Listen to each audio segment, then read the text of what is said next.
বন্দে মাতরম। আজকে 26শে জানুয়ারি আমাদের দেশে সবথেকে গুরুত্বপূর্ণ দিন, আমাদের দেশে প্রজাতন্ত্র দিবস। 1947 সালে আমাদের স্বাধীনতা পাওয়ার পরে আমাদের আনুষ্ঠানিকভাবে কোনো সংবিধান ছিল না। 1950 সালে 26শে জানুয়ারি ডাক্তার বি.আর. আম্বেদকরের নেতৃত্বে প্রথম আমাদের দেশে আনুষ্ঠানিকভাবে সার্বভৌম গণতান্ত্রিক প্রজাতন্ত্র দিবস সারা বিশ্বের কাছে পরিচিত হয়।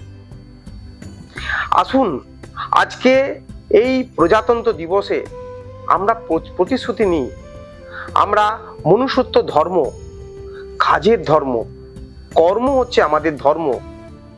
আমাদের জাতপাত, হিন্দু মুসলিম জৈন খ্রিস্টান এইসব না দেখে আমরা মনুষ্যত্ব ধর্মে আমরা নিজেদেরকে আরো বেশি অভিভূত করি। আসুন আজকের এই পূর্ণ তিথিতে আমরা এই দিনটাকে প্রতিশ্রুতি নিই যে আমরা একে অপরের পাশে থাকব, একে অপরের কাঁধে কাঁধ মিলিয়ে চলব, আমরা মনুষ্যত্ব ধর্ম পালন করব। তার কারণ আমরা মনে করি যে কর্মই কিন্তু সবথেকে বড় ধর্ম। জয় হিন্দ।